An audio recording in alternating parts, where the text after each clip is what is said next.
In relativistic kinematics, we have discussed aberration of light in last two lectures.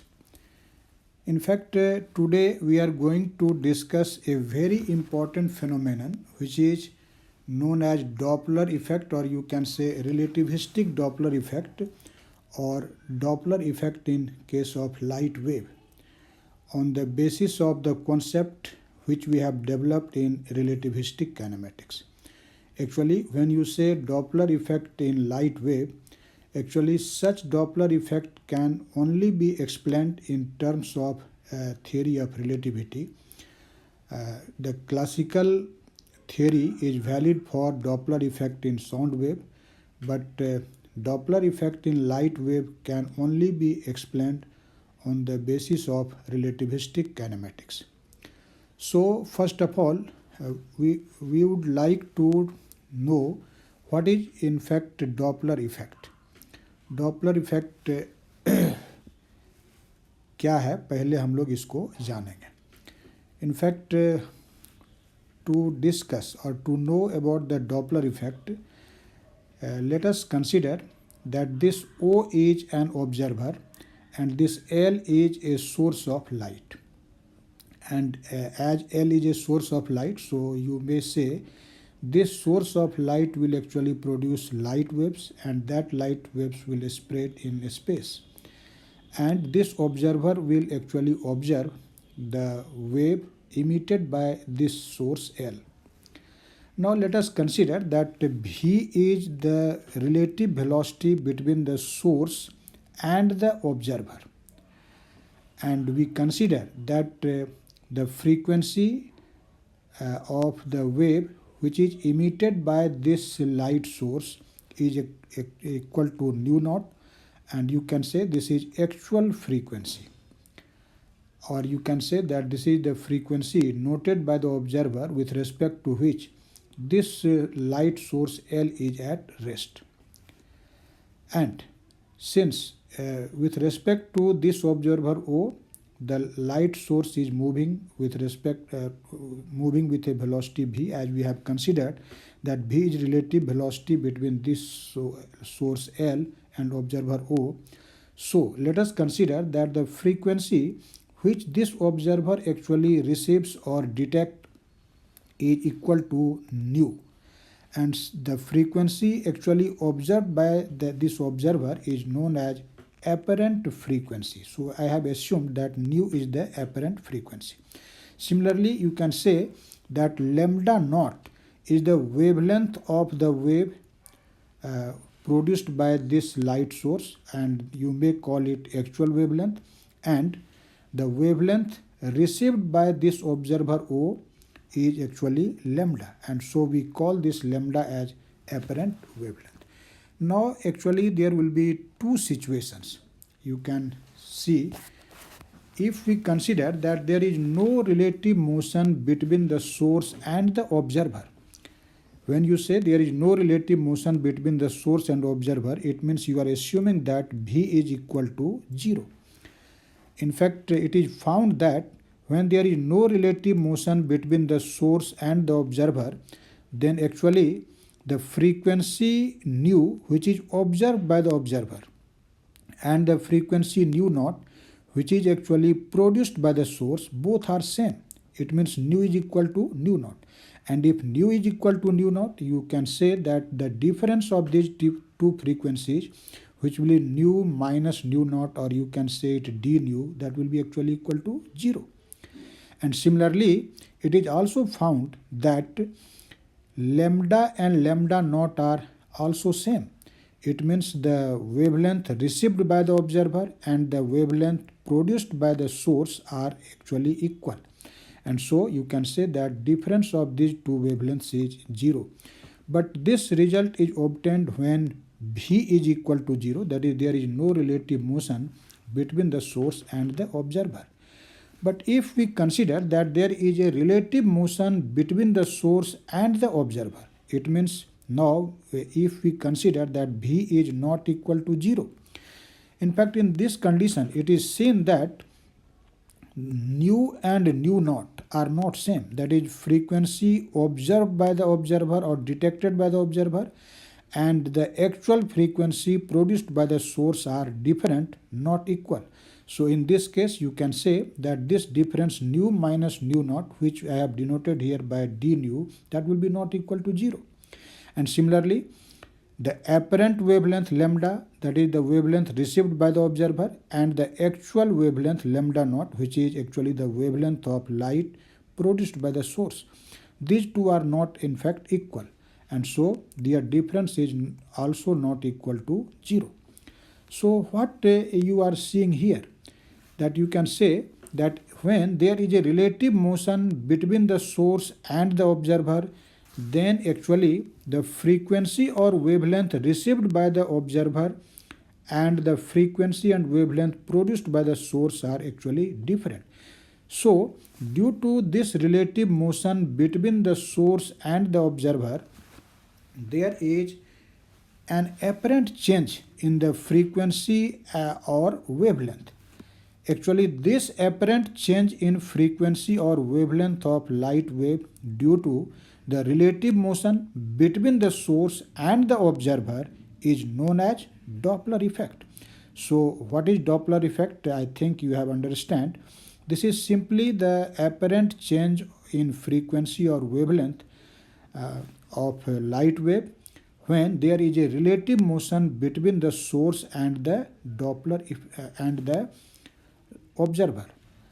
In fact, this change in frequency d nu and the change in wavelength d lambda, which is due to the relative motion between the source and the observer, are actually known as Doppler shift in frequency and Doppler shift in wavelength. Actually, now we will try to find expression for this apparent frequency and wavelength, and after that we will actually found the expression for the Doppler shift in frequency and wavelength. So first of all, we will actually obtain a general relativistic result for the apparent frequency and apparent wavelength, and then we will actually see the two special cases in the next lecture. In fact, those two special cases will be longitudinal Doppler effect and transverse Doppler effect. But in this lecture, we are going to find the expression for apparent frequency or apparent wavelength in effect in general manner. For that, let us see this figure here. Actually, I have assumed here two inertial systems. One system you can see is S and another is S prime.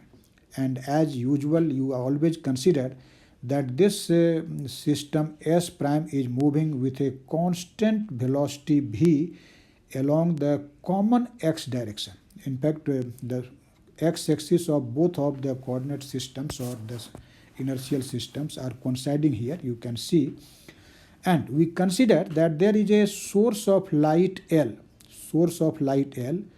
and this is fixed in frame S prime, that is in moving frame. It means we are considering that the source of light L is fixed to the moving frame. Let us say it is fixed at the origin of the moving frame.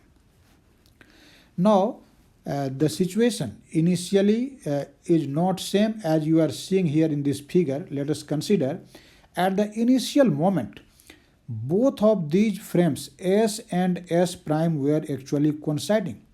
So when you say that initial moment, it means at t equal to 0, at 0 time, frame S and frame S prime were at the same position, and so the origin O and O prime will be here. You can see both will coincide.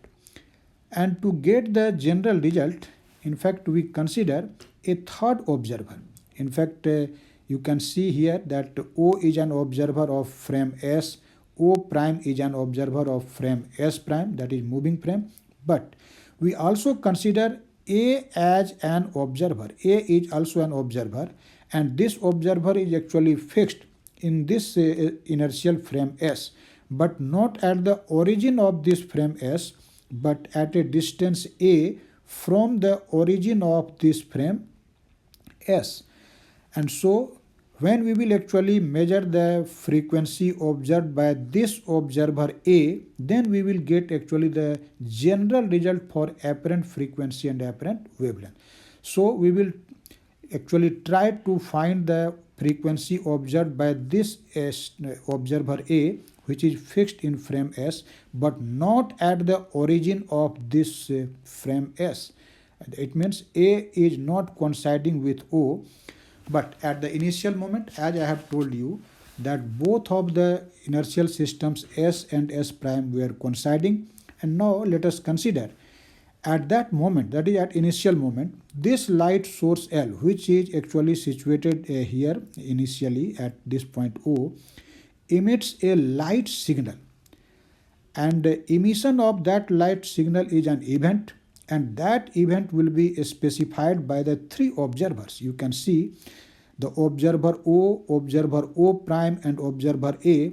All these three observers actually specify in their own frame the event of emission of light pulse in the beginning. So what will be actually the specification of that event by the observer O prime and A? So initially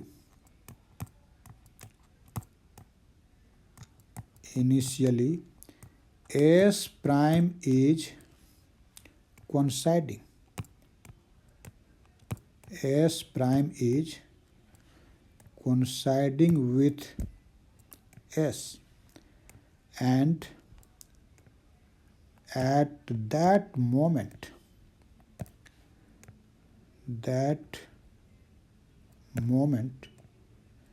a light pulse is emitted by the source L. But this source L at initial moment is at this position O prime is also at O. So when actually L is at this position O, then a light pulse is emitted from it. And you know the emission of light pulse is an event, and this event will be specified by these three observers. And what are actually the specification of these observers? We will first of all note it. So this event is specified. This event is specified by the observers O prime and A. You know A is actually fixed in frame S, O prime and A as. What will be actually the specifications? You can see the event takes place at this position O at initial moment, that is at t equal to 0. So with respect to this observer O, all the three space coordinates, that is x, y, z, will be 0, and time of emission is also 0.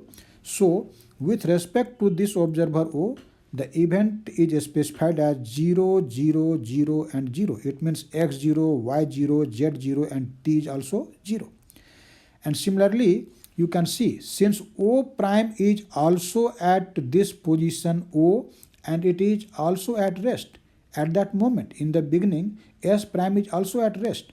There is no relative motion between S and S prime at the initial moment. So same specification of the event will be in frame S prime 2, and so the specification by observer O prime of the same event is 0, 0, 0 and 0. But the specification by this observer A, you can see. In fact, I have taken the Z direction in this figure, you can see. So with respect to this observer A, x coordinate of the event will be 0, y coordinate will be also 0, but z coordinate of this point O with respect to A, you can see this figure that this will be actually equal to A, but time is initial moment, and so that will be actually equal to 0. So in fact these are the specifications of the event of emission of light pulse at the initial moment by the observer O, O prime and A. Now let us consider at the initial moment when actually the first light pulse was actually emitted from the light source L. At the same time, this frame S prime starts moving with a uniform velocity v in x direction. We consider it. And the observer O or A, either O or A, because both of these observers are fixed in frame S. So these observers O or A actually observes that the frame S prime reaches to the position shown in the figure. Where this frame has been shown in this figure, there actually this frame S prime reaches at a time t.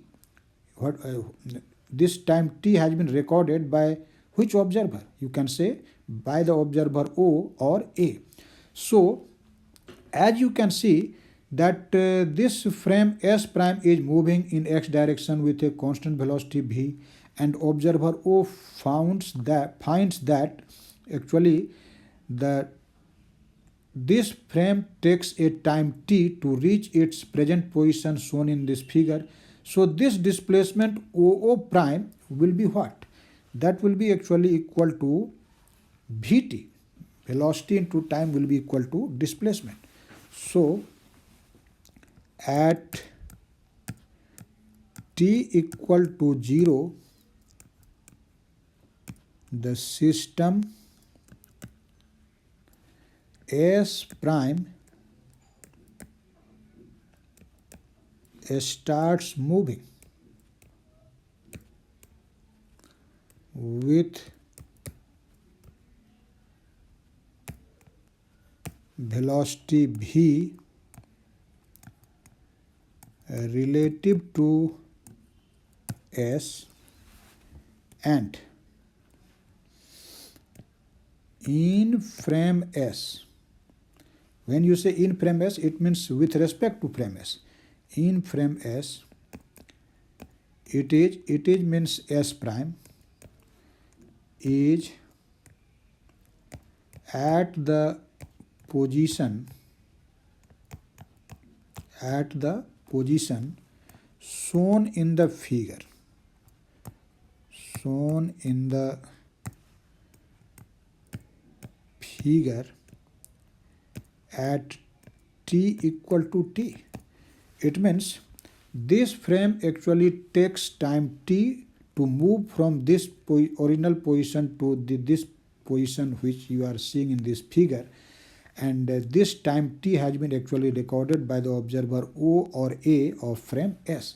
So we can easily say that this OO prime, which is displacement of this frame S prime, will be equal to v into t, because velocity is constant, so displacement will be simply velocity into time. So OO prime is equal to vt. Now let us consider that when this frame S prime reaches to its present position, which you are actually seeing in this figure, at the same moment, that is as this observer O finds that the frame S prime is at the position shown in the figure, at the same moment, let us consider a second light pulse is emitted from the source L. And the emission of that second pulse is another event, and so that event will be now again specified by the observer O, O prime and A. So what will be actually the specification, we will see now. So the source L emits a second light pulse. Second light pulse at the moment when S prime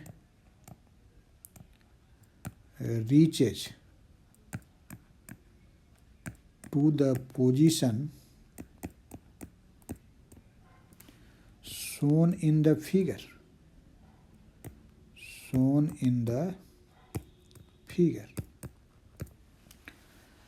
And so this event will be specified by the observer O prime and A. How they will specify it. So this event is specified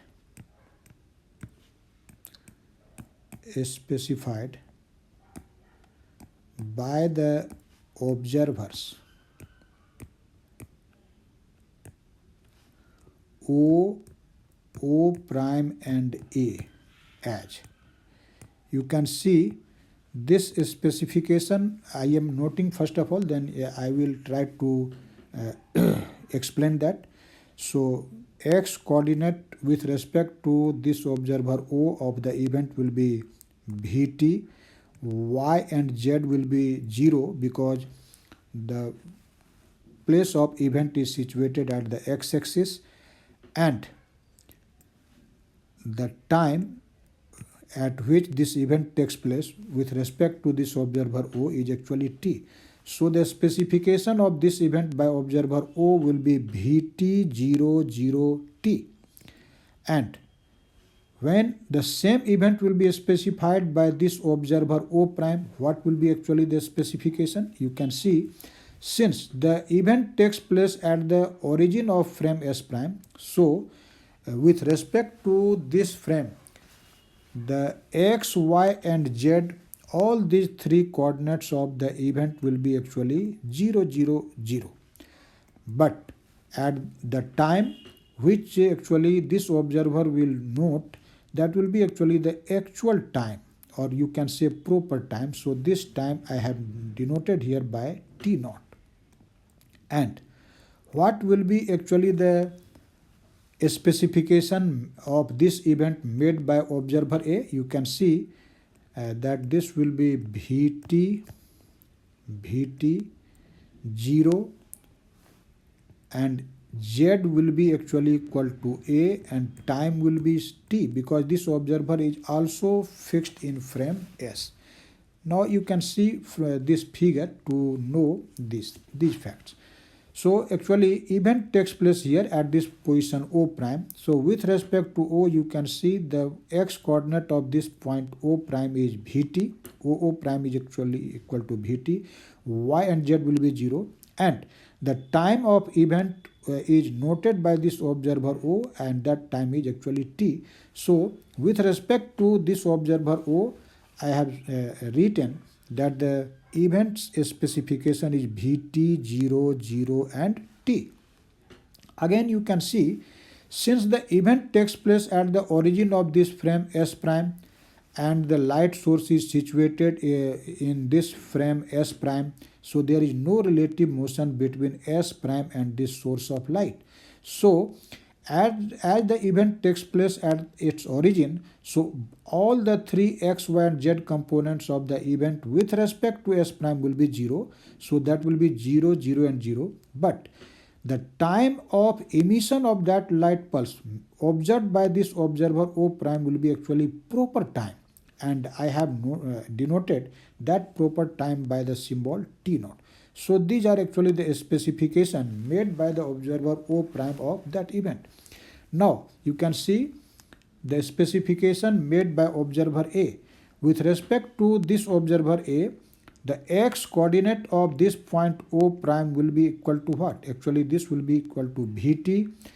Z coordinate is actually equal to A, you can see here, and y coordinate will be 0, and time will be same as recorded by O, because O and A both are in same frame. So the observer A also note the same time t. So the specification of the same event made by observer A is Vt, 0, A and t. I hope you have understand the specification of this event made by all these three observers. Now you can see the time interval between the emission of these two successive light pulses as observed in frame S and in frame S prime will be actually what? You can see that so the time interval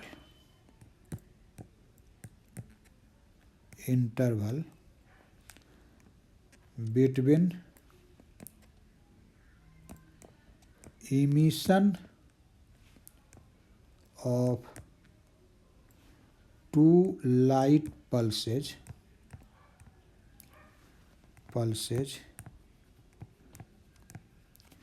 measured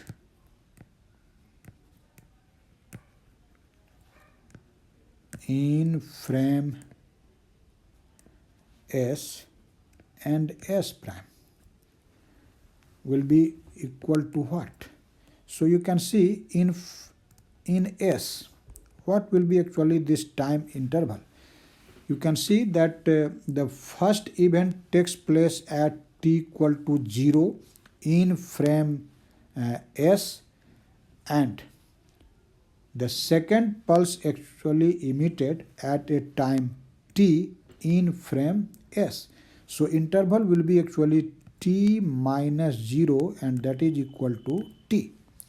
And similarly you can see the second pulse is emitted at a time t naught in frame S prime, and it is and the first pulse actually emitted in frame S prime at a time 0. So the same time interval when will be measured by the observer of moving frame actually in which the event takes place. So that time interval will be actually the proper time interval, and what will be that? You can see in frame S prime the interval will be what? That will be t naught minus 0, and that is simply equal to t naught. So as the event takes place in the moving frame S prime, so the time interval measured by the observer O prime is actually the proper time, and as with respect to the observer O, there is a relative motion, the source is moving, so the time interval measured by the observer O will be actually the dilated time. So here t naught is proper time, this is proper time, and t is dilated time. You have already studied time dilation in previous lectures. So since the event takes place in frame S prime, so the time interval measured by the observer of frame S prime, that is O prime, will be called proper time, and that time is actually t naught. And as with respect to the frame S, the source is moving, that is the frame S prime is moving, and the source is attached with S prime. So you can say with respect to the observer O, our source is moving. So the time interval measured by the observer of frame S, which who are either O or A, that will be actually the dilated time. And you know from the time dilation formula that t and t naught are how related. So you know according to time dilation formula,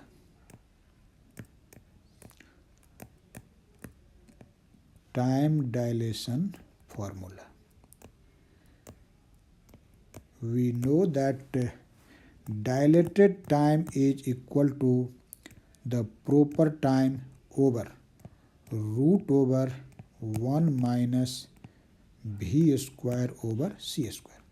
You have already studied this time dilation formula. This is a very famous formula, and everybody is always in fact acquainted with it. You know it very well. Now actually you can see this figure which I have made here, and from here we will make actually some calculations. You can see here that this distance AO prime is equal to R, and this distance, let us say this point is in fact B. So you can say that this AB is equal to VT and this BO prime is equal to A. So from Pythagoras theorem you can say what will be this R? This will be simply A square plus B square T square square root. So from geometry of figure you can see that from figure R, which is in fact AO prime according to the figure, and that will be equal to A square plus B square T square square root. Again, you can see that figure. I am in fact for convenience I am making that figure here in simple form. You can see I have assumed that this angle is actually theta, this is Vt, this is A, and this is R. And so from here you can see what will be actually this R, how this R is actually related with this angle theta. So you can write cos theta is equal to what? This will be, you can see this figure, this will be Vt over R. So this is Vt over R. And so we can write this Vt equal to R cos theta. Vt is equal to R cos theta. Actually this theta is what? You can see this figure. This theta is actually the angle between the line of observation and the velocity of the source. You can see this is actually the line of observation and this is the direction of velocity of the source V.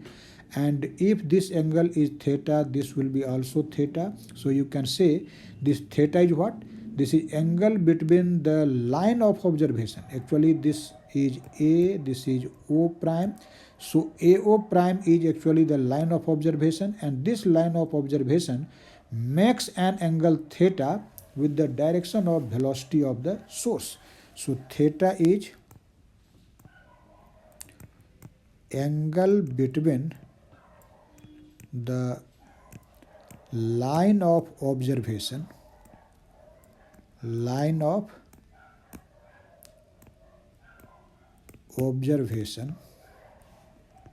and V. V means velocity of the source or the frame S prime. Now let us consider the light pulse, which we have actually assumed that when this frame S prime was here, then the second light pulse is emitted.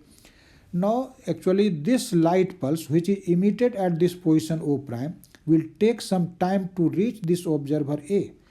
Let us consider that with respect to this frame S, the second light pulse is emitted at a time t, as you have seen.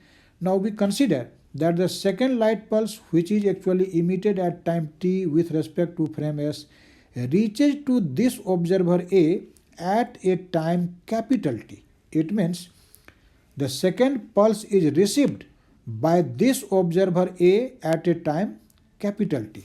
So let the second light pulse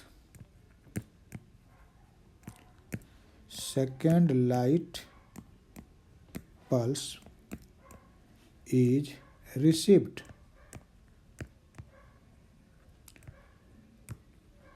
by the observer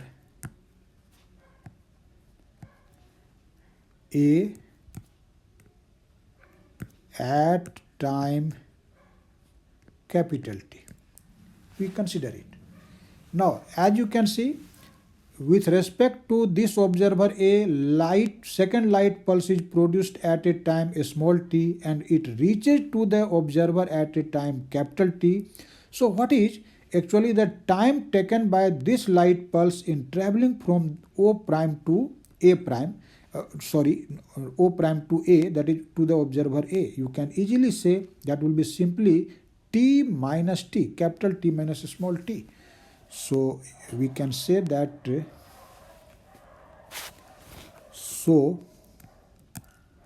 time taken by the light pulse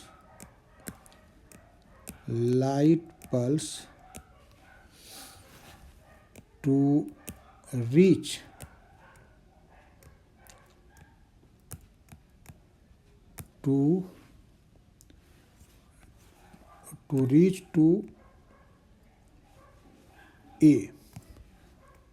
to A, and this time will be actually equal to what? This will be capital T minus small t. You can see that in with respect to this observer A, actually the second light pulse, when you say light pulse, it means second light pulse, is emitted at a time small t, and it reaches to the observer A at a time capital T.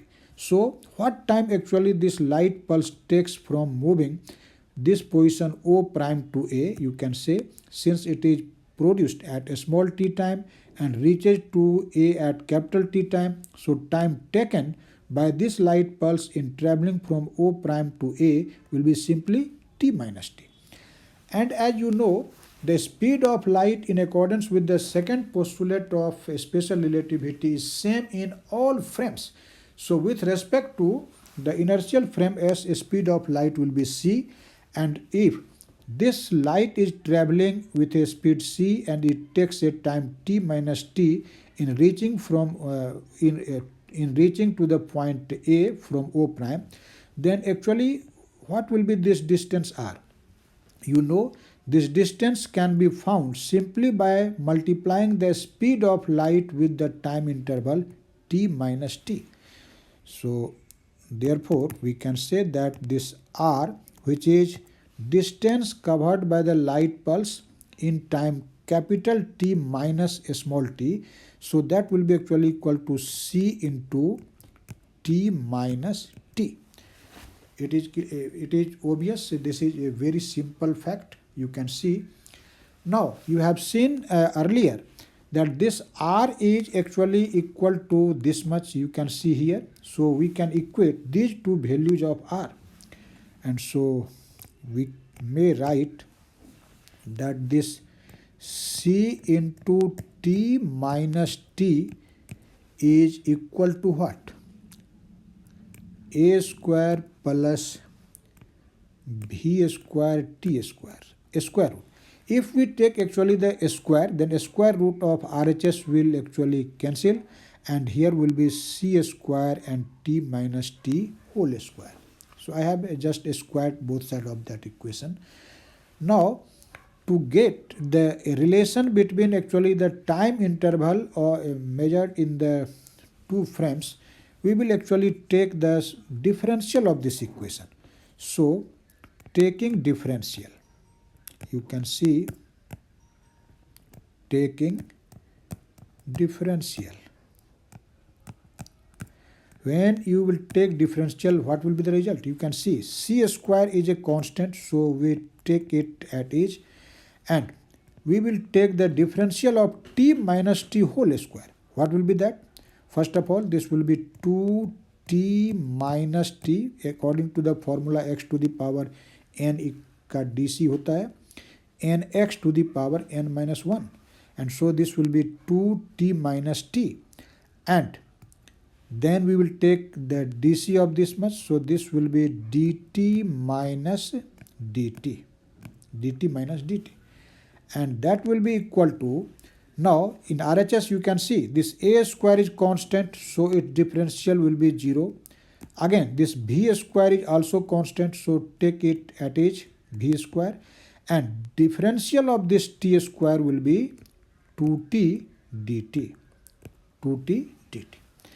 So you can easily see that this factor 2 in both sides will cancel out, and we can write it in this manner. C square may be written as C into C into T minus T dt minus dt, and again we will write this V square as V into V, so this is V into Vt dt.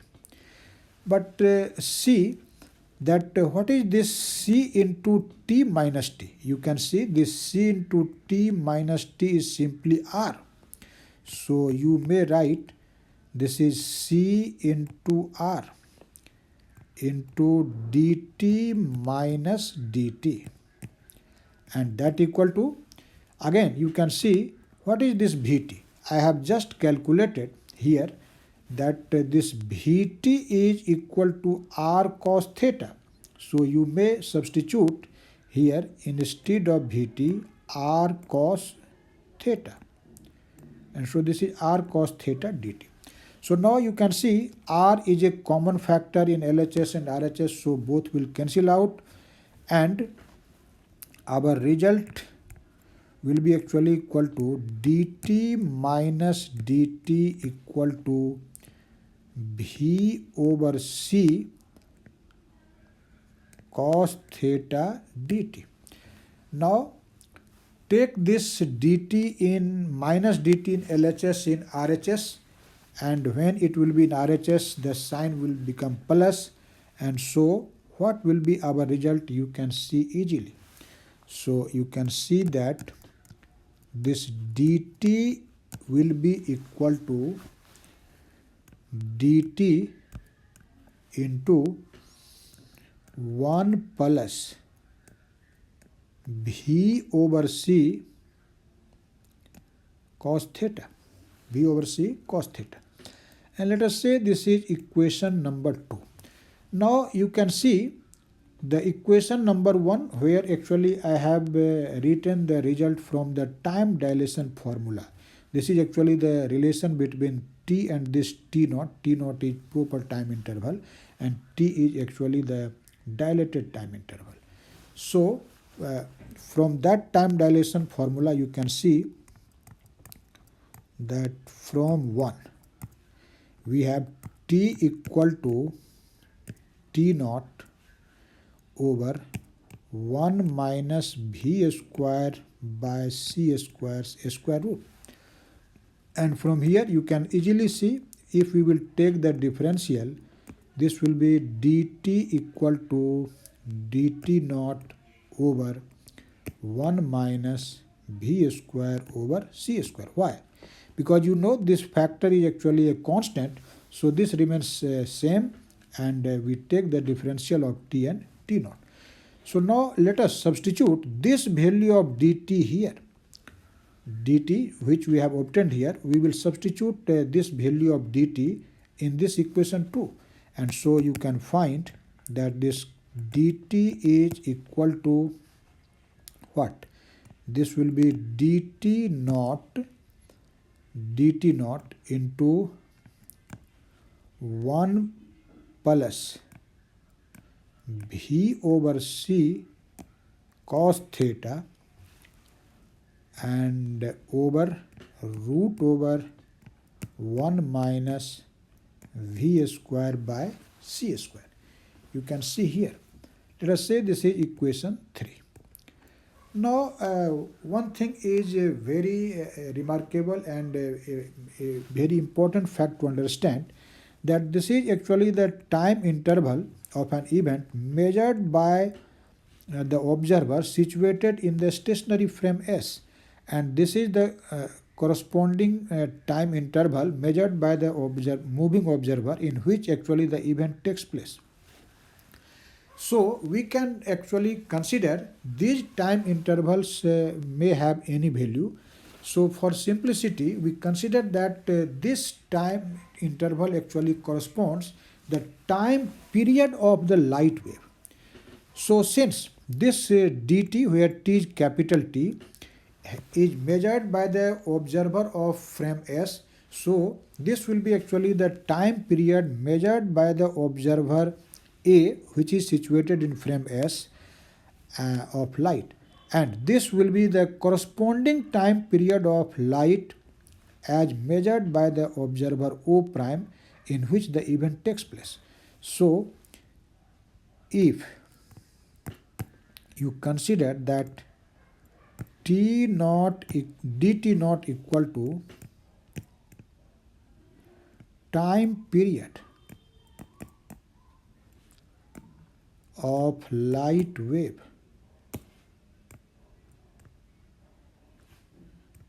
measured in frame S prime, and you know the event actually takes place in frame S prime, so this time period of light will be actually the actual time period. So you can say this is actual time period. This is actual time period. And dt, this is the time corresponding time period. Time period corresponding to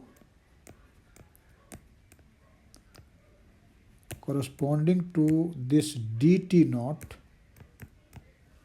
in frame S. And so you can say that this is apparent time period, because with respect to this frame S the source is moving, so this is apparent time period or observed time period. So this is known as apparent time period. Now you know the time period of any wave is actually reciprocal of its frequency.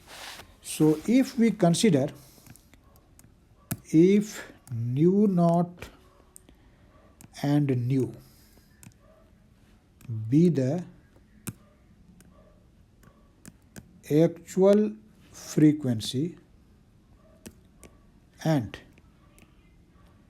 the apparent frequency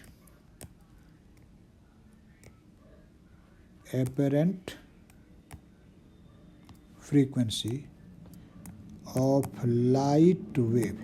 When you say actual frequency, it means it is the frequency measured by the observer O prime situated in frame S prime, and this nu is actually the frequency measured by the observer A, which is situated in frame S, relative to which actually the source is moving.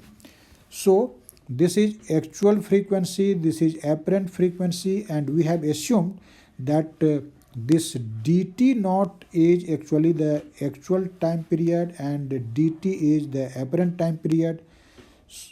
So you can say that this dt naught, this will be equal to 1 over mu naught, and this dt, this will be equal to what? This will be 1 over nu. And so you can put these values of dt naught and dt in equation number 3 here. And you can see, instead of dt in LHS, we will write 1 over nu. So you can write 1 over nu equal to 1 over nu naught into the rest terms will be written directly. That will be 1 plus v over c cos theta over root over 1 minus v square by c square. And you can simplify it, and let us find the expression for nu from here. You will get this nu is equal to 1 minus v square by c square's square root and divided by 1 plus v over c cos theta into nu naught. Actually, this is the relativistic formula for the apparent frequency. You can see here, A is actually the apparent frequency and nu naught is the actual frequency, and this is the relativistic formula for Doppler effect in general case. So this is a relativistic formula for apparent frequency.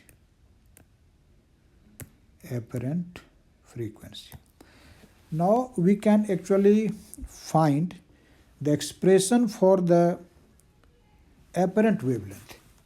You know, speed of light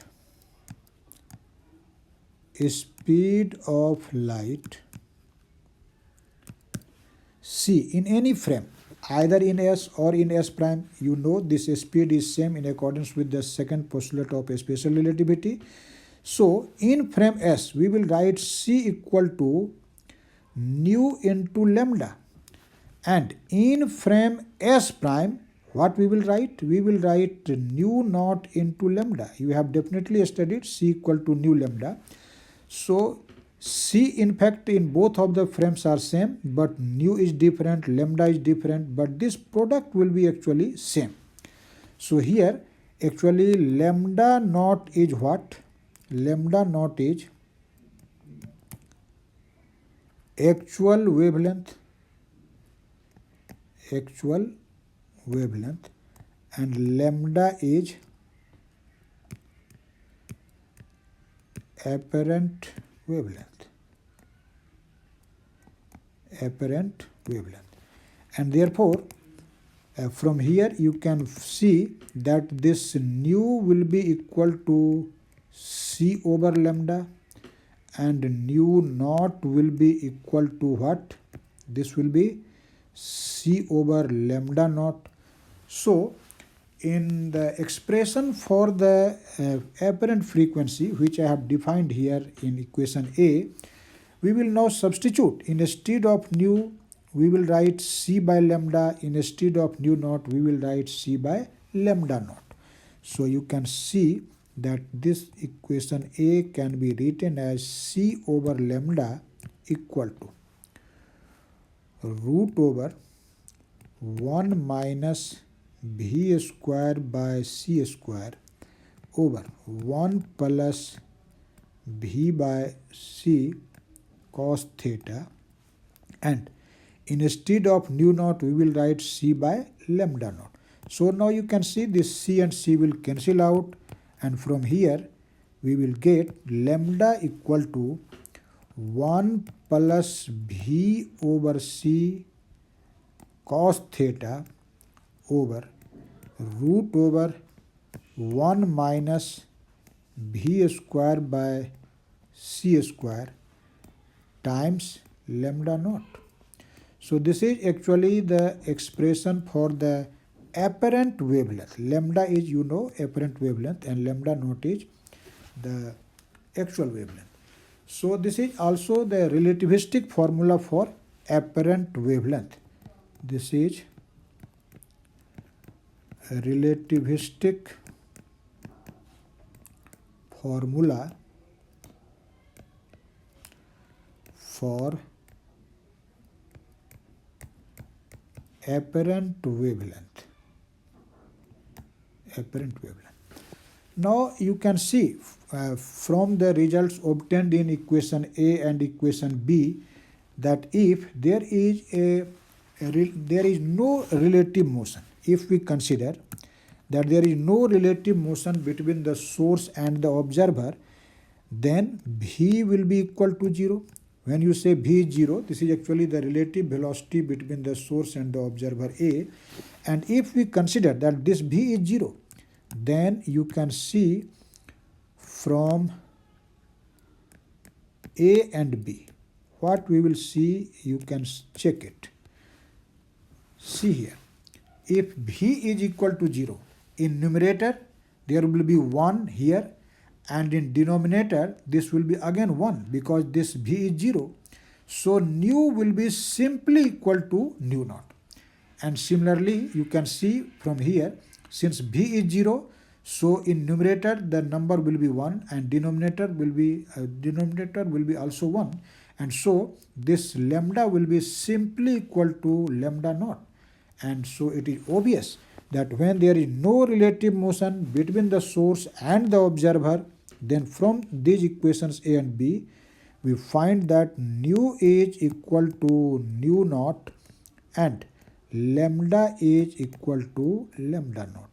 It means the apparent frequency is equal to the actual frequency and the apparent wavelength is equal to the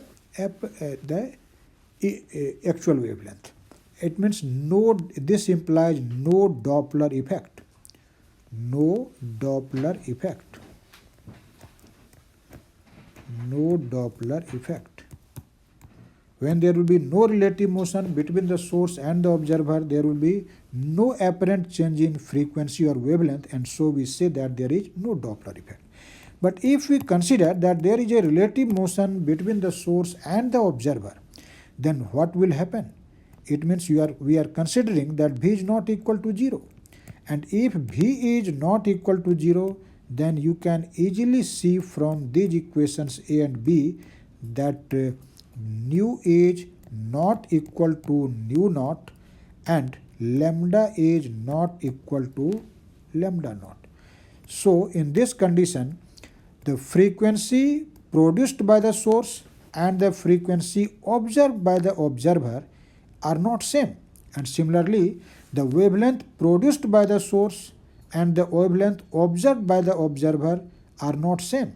And so there is an apparent change in frequency and wavelength of the light wave if there is a relative motion between the source and the observer.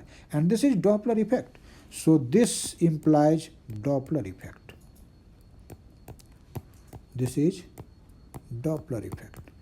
But you can see this result that actually the value of apparent wavelength depends not only on the relative velocity v but also on this angle theta. Similarly, you can see the value of this nu depends not only on the relative velocity v but also on this angle theta. So in accordance with the value of theta, actually there are two situations. The first one will be called longitudinal Doppler effect and the second will be called transverse Doppler effect. So in the second part of the lecture on this Doppler effect, we will discuss in particular sense the longitudinal Doppler effect and the transverse Doppler effect.